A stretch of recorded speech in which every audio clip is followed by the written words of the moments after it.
ইতিহাসের পাতায় আরো একবার প্রত্যেকে স্বাগত জানাই। আপনারা প্রত্যেকেই জানেন যে আজকে অমৃতা সিনহা ম্যামের বেঞ্চে এসএসসি মামলার যে সেকেন্ড এসএলএসটি মামলার শুনানি হওয়ার কথা ছিল। অনেক আইনজীবী কিন্তু দ্রুত শুনানি আর্জি করেছেন, কিন্তু ম্যাম জানিয়ে দিলেন যেহেতু আপনাদের তরফ মানে আইনজীবীদের তরফ থেকে এটা মুলতুবি করার আবেদন করা হয়েছিল, তো সেক্ষেত্রে এখন লিস্টেড না হওয়া অব্দি আপনাদের কিন্তু শুনানি হবে না, অর্থাৎ এইটা প্রপার ওয়েতে আসতে হবে, লিস্টেড মানে করতে হবে। কিন্তু যেহেতু প্রসেসটা আবার এগোচ্ছে, অনেকেই সেটা নিয়ে আপত্তি তুলেছেন যে অন্তত এটা দ্রুত শুনানি হোক। এটা আমিও সহমত এবং আপনারা প্রত্যেকেই সহমত হবেন যে এই মামলাগুলোর দ্রুত শুনানি হওয়া উচিত। কারণ আপনারা জানেন প্রথম দিকে অমৃতা সিনহা ম্যামের বেঞ্চে শুনানি হলো, তারপর বেঞ্চ চেঞ্জ হয়ে গেল, আবার অমৃতা সিনহা ম্যামের বেঞ্চে আসে। যেহেতু এটা রুটিন প্রসেস যে কিছুদিন পর পর এডুকেশনাল কেসগুলো বা সমস্ত কেস, ক্রিমিনাল কেস কার কাছে যাবে এটা কিন্তু প্রধান বিচারপতি ঠিক করেন যে রোস্টার অনুযায়ী ঘোরে।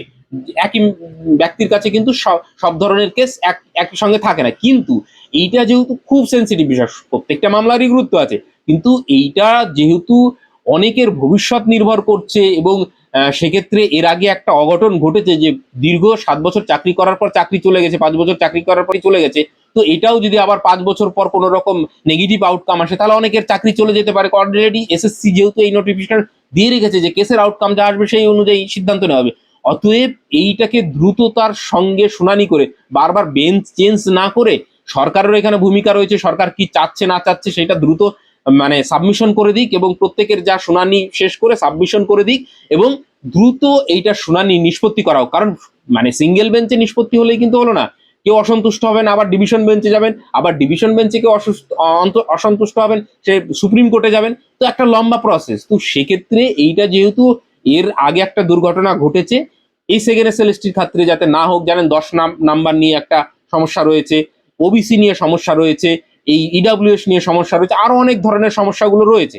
তো সেক্ষেত্রে এই মামলাগুলো দ্রুত শুনানি করে এর অন্তত নিষ্পত্তি করা হোক, না হলে আবার কতজনের জীবন ঝুলে থাকবে, সবাই চাকরি পেয়েও মনে ধুকবুক ধুকবুক করবে যে আমার চাকরি কতদিন থাকবে না থাকবে।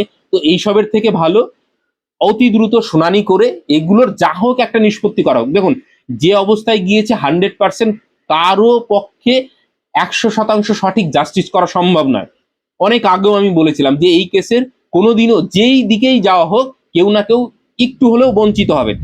তাহলে এইটার মূল উদ্দেশ্য হওয়া উচিত যত কম সংখ্যক মানুষকে ক্ষতিগ্রস্ত করে আইনের পথে যত দ্রুত এবং সঠিক সমাধান করা যায়, যতটুকু সঠিক।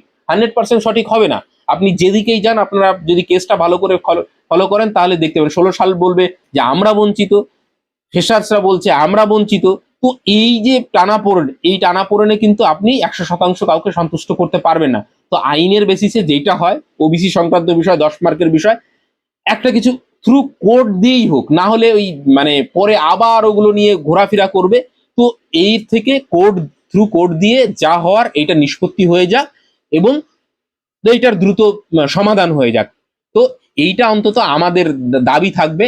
বাকি অন্যজনের অন্য দাবি থাকতে পারে, আমি ব্যক্তিগতভাবে তাই মনে করি যে অন্তত এই মামলাটার এই মানে দ্রুত শুনানি করে নিষ্পত্তি করে দেওয়া হোক। নালে এই যে ঘোরানো, কবে আবার লিস্টেড হবে, আবার শুনানি হবে, কার কি মনে হবে, কখন আবার কেস করতে যাবে, এই অন্তত এই অভিশাপ থেকে এই 16 সাল এবং এই এসএলএসটি কে মুক্ত করা হোক।